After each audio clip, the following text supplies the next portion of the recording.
അങ്ങനെ പവനായി ശവമായി. എന്തൊക്കെ ബഹളമായിരുന്നു. മലപ്പുറം കത്തി, മെഷീൻ ഗണ്ണ്, ബോംബ്, ഒലക്കര മൂട്.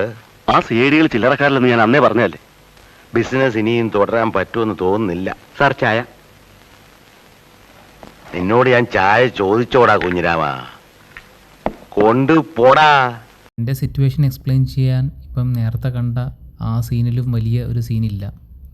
അപ്പോൾ നിങ്ങൾക്കറിയാം, നമ്മളിന്ന് ബാലൻസ്ഡ് പ്രൊഫൈലാണ്, ബുള്ളിഷ് വ്യൂ ആണ് എന്നൊക്കെ പറഞ്ഞിട്ട് നിഫ്റ്റി ഒരു ദയും ഒരു ദാക്ഷിണ്യം ഇല്ലാണ്ട് താഴത്തോട്ട് കൂപ്പ് കുത്തുമായിരുന്നു. ആക്ച്വലി ഒരു താൽക്കാലിക ആശ്വാസം എന്ന് പറയുന്നത് ആ ലെവൽസ് ഒരു വിധമൊക്കെ റെസ്പെക്റ്റ് ചെയ്തു. പക്ഷേ ഒരു പരിധി കഴിഞ്ഞപ്പോഴത്തേക്കും നമ്മുടെ ലെവൽസ് മതിയാവേണ്ട വന്നു. ഇത്ര വലിയൊരു ഫോള് പ്രതീക്ഷിക്കാത്ത കാരണം ഞാൻ ലൈൻസ് ഷെയർ ചെയ്തിട്ടുണ്ടായിരുന്നില്ല. പിന്നെ ലൈവ് മാർക്കറ്റിലാണ് എല്ലാം വരച്ച് വന്നത്. നമുക്കിനി എന്തായാലും കഴിഞ്ഞത് കഴിഞ്ഞു. നമുക്കിനി നാളത്തെ ദിവസം എങ്ങനെയാണെന്ന് നോക്കാം. നമ്മൾ സാധാരണ ചെയ്യുന്ന പോലെ വോളിയം പ്രൊഫൈലും ഓപ്പൺ ഇൻട്രസ്റ്റും ഗാമ എക്സ്പോഷറും എല്ലാം അനലൈസ് ചെയ്യാം. വീഡിയോ ആദ്യമായിട്ട് കാണുന്നവരാണെങ്കിൽ മനസ്സിലാക്കുക, നമ്മൾ വോളിയം പ്രൊഫൈൽ യൂസ് ചെയ്തിട്ടാണ് അനലൈസ് ചെയ്യുന്നത്. നിഫ്റ്റിയുടെ വോളിയം അവൈലബിൾ ആയിട്ടുള്ളത് നിഫ്റ്റിയുടെ ഫ്യൂച്ചർ ചാർട്ടിലാണ്, ഇൻഡെക്സ് ചാർട്ടിലല്ല. അപ്പം നമ്മുടെ അനാലിസിസ് നിഫ്റ്റിയുടെ ഫ്യൂച്ചർ ചാർട്ട് ബേസ്ഡ് ആണ്. അപ്പോൾ ഇനി നമുക്ക് ഇന്നത്തെ വോളിയം പ്രൊഫൈൽ അനാലിസിലോട്ട് പോവാം. അപ്പോൾ ഇന്നത്തെ വോളിയം പ്രൊഫൈലോട്ട് വരികയാണെങ്കിൽ ഒരു ഫ്ലാറ്റ് പ്രൊഫൈലാണ്. അങ്ങിങ്ങായിട്ട് ടേപ്പറിങ് കാണാം. നമുക്ക് ട്രേഡ് എടുക്കാനുള്ള ഏരിയാസ് എന്ന് പറഞ്ഞാൽ ആ ടേപ്പറിങ് എഡ്ജിൻ്റെ ലോ വോളിയം നോട്ട്സിലാണ് നമുക്ക് ട്രേഡ് എടുക്കാൻ പറ്റുന്നത്. അപ്പോൾ നമ്മളത് ആ കീ ഏരിയാസ് ആയിരിക്കും നമ്മൾ മാർക്ക് ചെയ്യുന്നത്. പക്ഷേ അതിൽ കാണിച്ച ലെവലെല്ലാം വോളിയം വളരെ കുറവുള്ളതാണ്. പക്ഷേ അതൊക്കെ ഒരു കാര്യമായിട്ടുള്ള ഒരു റെസിസ്റ്റൻസ് ഒന്നും തരാൻ ചാൻസ് ഇല്ല ഇപ്പം ഈ മാർക്കറ്റ് അടിയിൽ നിന്ന് മേളിലോട്ട് കയറി വരുമ്പോഴത്തേക്കും. അപ്പം നമുക്കിനി അറിയില്ല ഇനിയിപ്പോൾ എന്താണ് മാർക്കറ്റിൽ സംഭവിക്കാൻ പോകുന്നത്. ഒരു ഹ്യൂജ് ഗ്യാപ്പ് അപ്പ് ആയിരിക്കുമോ, ഇനി അതല്ല നമ്മൾ ഇന്ന് ഈ ഫോള് വന്ന പോലെ എന്തെങ്കിലും ഇതേപോലെ മാർക്കറ്റ് മേളിലോട്ട് കയറി പോവോ ഒന്നും അറിഞ്ഞുകൂടാ. പക്ഷേ അങ്ങനെ മാർക്കറ്റിൽ എന്തെങ്കിലും ഒരു പോസിറ്റീവ് സൈൻ വന്നിട്ട് ഒരു ബുള്ളിഷ് ബയാസ് വരികയാണെങ്കിൽ ഇപ്പം ഇന്ന് ഈ കാണുന്ന ഈ ടേപ്പറിങ് എഡ്ജസ് ഒന്നും കാര്യമായിട്ടുള്ള റെസിസ്റ്റൻസ് തരാൻ ചാൻസ് ഇല്ല. അപ്പോൾ നമ്മുടെ മാർക്കറ്റിൽ എന്തെങ്കിലും ഒരു ബുള്ളിഷ് ബയാസ് വരികയാണെങ്കിൽ ഈ ലെവൽസ് എല്ലാം കാര്യമായിട്ട് റെസിസ്റ്റൻസ് തരാണ്ട് മാർക്കറ്റിന് മേളിൽ പോകാനുള്ള ചാൻസ് തന്നെയാണ് ഉള്ളത്.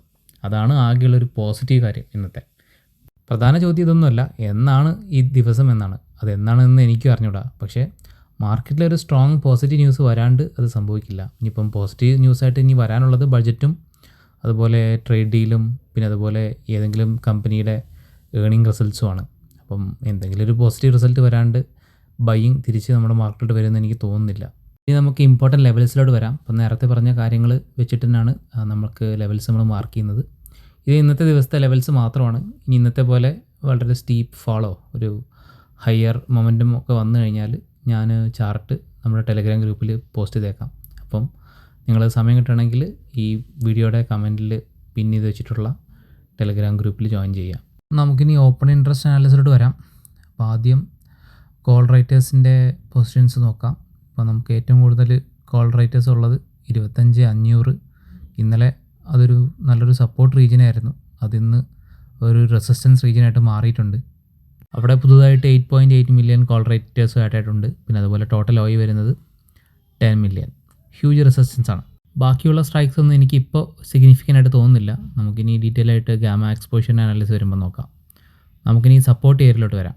നിഫ്റ്റി ക്ലോസ് ചെയ്തത് 25,200 മേളിലാണെങ്കിലും ഓപ്പൺ ഇൻട്രസ്റ്റ് പ്രകാരം ഒരു നല്ലൊരു സപ്പോർട്ടുള്ളത് 25,000-ലാണ്.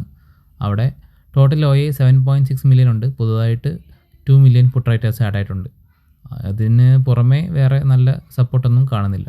ഡേറ്റയ്ക്ക് ഇപ്പോൾ അത്ര വലിയ ഇമ്പോർട്ടൻസ് കൊടുക്കണ്ട. പുതിയൊരു വീക്ക്ലി സ്ട്രൈക്ക് ഇപ്പോൾ നാളെ ഓപ്പൺ ആവുന്ന സ്ഥിതിക്ക് ഇനി നമുക്ക് നാളെ പൊസിഷൻസ് എങ്ങനെയാണ് ബിൽഡപ്പ് ചെയ്യാൻ നോക്കാം. ഇനി നമുക്ക് ഗാമ എക്സ്പോഷർ ചാർട്ടിലോട്ട് വരാം.